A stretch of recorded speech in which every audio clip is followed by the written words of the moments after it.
মুখে ভাষণ দিতেছে কায়সারি।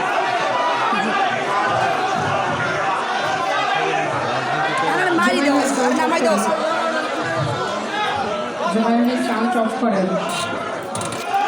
এক কালারে নামাই দে আরে রাইতে দাও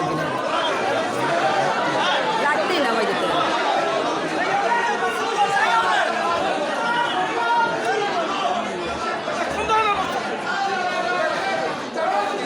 এটা নামাই দেওয়া হোক এই জায়গা দিয়ে। হ্যাঁ ঠিকই আছে ঠিকই আছে কত সময় ওর সেই সময় তো পয়সা আর প্রিয় মুক্তিযোদ্ধা ভাইয়েরা আমরা বিভিন্ন রকমের সমস্যার সম্মুখীন হতেছি এবং আমাদের উপরে বিভিন্ন রকমের কলাকৌশল নাজিল হইতেছে। তো এই সম্পর্কে আমরা সচেতন থাকবো। আলহামদুলিল্লাহ কাউসারিকে নামিয়ে দেওয়া হয়েছে। আমি আমার সর্বান্তকরণে আমি শ্রদ্ধার সাথে প্রতিবাদটা আমি মনে রাখতেছি এবং এই প্রতিবাদ আমাদের সকল কাজে কর্মে আমরা প্রমাণ করে দেব। সকল কাজে কর্মে আমরা প্রমাণ করে দেবো। এই প্রতিবাদটা আপনারা মনে রাখবেন এবং আমরা সেই অনুযায়ী কথা বলবো। আচ্ছা আমরা সবাই শান্তভাবে কথা বলি। আমি কথা না বলে আমি আমার নিজের কথা বলছি। তো আজকে যারা মুক্তিযোদ্ধা এখানে আছেন আসলে জামায়াতের আছে মুক্তিদের পক্ষে ছিল না, সেটাই আজকে প্রমাণ পাওয়া।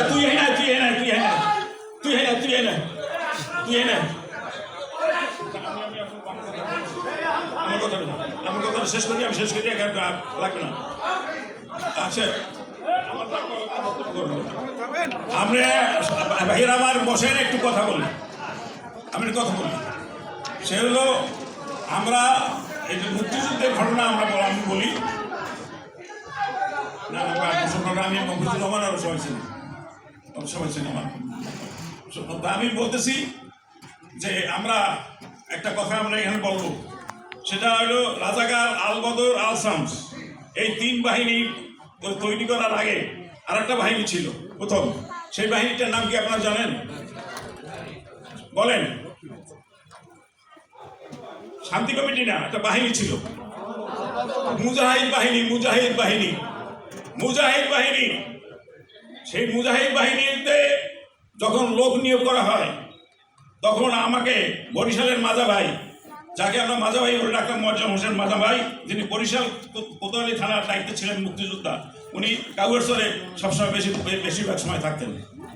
উনি আমাকে বললেন যে তুমি একটু খোঁজ নাও, যে আমি তোমাকে 2টা রাইফেল দেবো উপহার, তুমি একটু খোঁজ নাও যে কি হইতেছে বরিশালে। আমি আমার জীবন বাজে রেখে তার কথায় সম্মতি দিয়ে আমি গেছি। আমার মামাতো ভাই আমার সাথে ছিল, সে কথা আমি একলা পাঠাবো না, আমি জমতুল্লাহ। তা ঠিক আছে, কি হইবে বলে বরিশাল পদ্মাবতীতে গিয়া দেখবা একটা লোক কাপড়ের দোকানের সামনে একটা সবুজ রঙের লুঙ্গি সেলাই করতেছে, কিন্তু তার মেশিনে সুতা নাই, কিন্তু সেলাই করতেছে খুব। তাকে গিয়া শুধু বলবা কেমন আছে, তার পরবর্তী ব্যবস্থা সে করবে। আমি সেরকম গিয়া ওই দেখি যে পদ্মাবতীতে গিয়ে দেখি সবুজ রঙের লুঙ্গি খুব দ্রুত সেলাই করতেছে, কিন্তু মেশিনে সুতা নাই। তাকে গিয়া বললাম কেমন আছেন, আমাদের দিকে তাকাইল না, বা ভিতরে গিয়ে দেখলাম যে সরু শোকেস সামনে টানিয়ে রাখা জায়গা করে আছে পিছনে। আমরা 2জন সেখানে গেলাম, সেখানে থাকি। সেখানে পরে রাত্রে শুনতেছি যে পাকিস্তানের প্রিয় যারা পাকিস্তানকে ভালোবাসেন তারা আগামীকাল 30 গোডাউনে উপস্থিত হবেন, মুজাহিদ বাহিনীর লোক নেওয়া হবে। আমরা 2জন সকালে বের হইলাম, আমাদেরকে স্লিপ দিয়ে দিল একটা ওই চৌরাস্তার মোড়ে একটা এখানে হোটেলে নাস্তা খাওয়ার জন্য। আমরা 2জনে নাস্তা খেলাম। আমাদের 12 আনা করে পয়সা দিল ওই মালিক। 12 আনা আমার ভাই আমাকে, আর 12 আনা থাকি। আমরা রিক্সায় 30 গোডাউনে আসলাম। 30 গোডাউনে এসে দেখি অনেক মানুষের পাকিস্তানি সৈন্য, অনেক কিছু। আমরা ভয় পেয়ে গেলাম যে আমরা যদি কোনো রকমের কোনো কায়দায় ধরা পড়ি তো আমরা গেছি। তো দেখি পোস্ট অফিসের একজন পিয়ন, সে ওই ভিতরে যায় আর বের হয়। কারণ তখন পিয়নের পোস্ট অফিসের খুব দাম মূল্য ছিল, যোগাযোগের মাধ্যমে ছিল পোস্ট অফিস। তখন তারা ওই সৈন্যরা টাকা পাঠাইতো পোস্ট অফিসের মাধ্যমে, চিঠিপত্র আসতো পোস্ট অফিসের মাধ্যমে। পোস্ট অফিসের পিয়নের খুব দাম। আমি করলাম কি পোস্ট অফিসের পিয়নকে বলি, স্যার আমি একটু ভিতরে যাইতে চাই, কেমনি যাবো? পোস্ট অফিসের পিয়নকে স্যার বলছে, সে একেবারে আল্লাহতে কত হয়ে গেছে। তারপর তুমি কিসেতে যাবা? এবার আমি একটু দেখতে চাই, একটু মুজাহিদ বাহিনীর লোক নেবে আসবো, একটু দেখতে চাই কীরকম কী অবস্থা। তুমি কী লেখাপড়া করছো কি? এবার আমি তো মাদ্রাসায় পড়ি, আর মাদ্রাসা বন্ধ হয়ে গেছে, আর কোনো কাজ নাই, কাম নাই, মাদ্রাসা খাওয়ানো যায় না। এই জন্য আইসি যে কোনো রকম এটার মধ্যে ঢুকতে পারি কিনা। ঠিক আছে আসো। আমার মামা তো জিজ্ঞাসা করে, তুমি কী করছো? আমি এই পর্যন্ত লেখাপড়া করছি। ঠিক আছে, তোমাকে উচ্চ র্যাঙ্কের চাকরি দেওয়া হবে। আমি কইলাম, র্যাঙ্ক কি ভাই, র্যাঙ্ক কি? তুমি বুঝবা না, তুমি বুঝবা না, একটু উচ্চ র্যাঙ্কে হবে চাকরি। ঠিক আছে, আমরা গেলাম পরে আমাদেরকে রুটি আর ডাইট হইল, দিয়ে আমাকে নামাই গেল, সব মুজাহিদ বাহিনীর তোমরা সদস্য হয়ে গেছে। কোথায়? ওই খালে। সে সময় কসুটি খালের মধ্যে অনেক বড় বড় কসুটি, সেই কসুটি তোলার জন্য আমাকে দায়িত্ব নেই সবাই। আর আমি দেখি কি বড় বড় চোখের এরকম সাঁতরায়, আমি তো চোখ ছোটবেলায় তুই ভয় পাই। আমি আমার মামাদের তুই থাক না, আমি যাই, ওই না তাহলে আমিও যাই।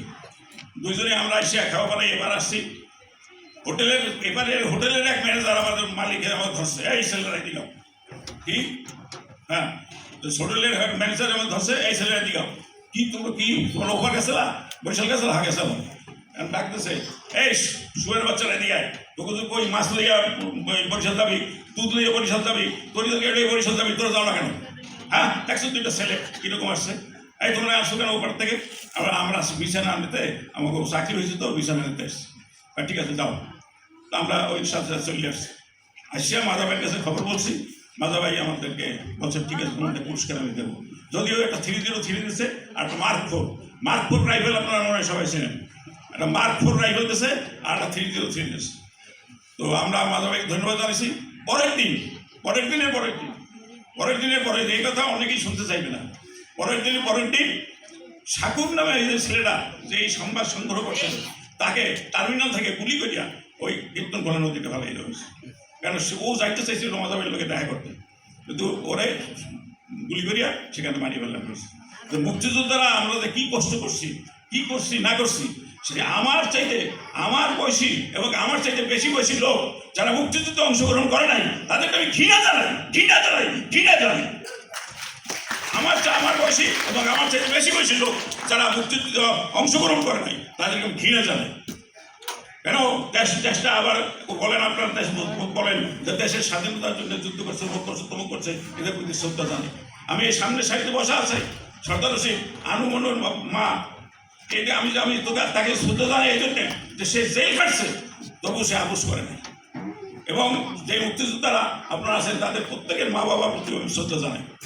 যাই হোক, আমাকে বারে সংক্ষেপ করার জন্য তাকে দেওয়া হচ্ছে। আমি আমার বক্তব্য এখানে শেষ করি। আপনারা সবাই ভালো থাকেন, সুখে থাকেন, শান্তি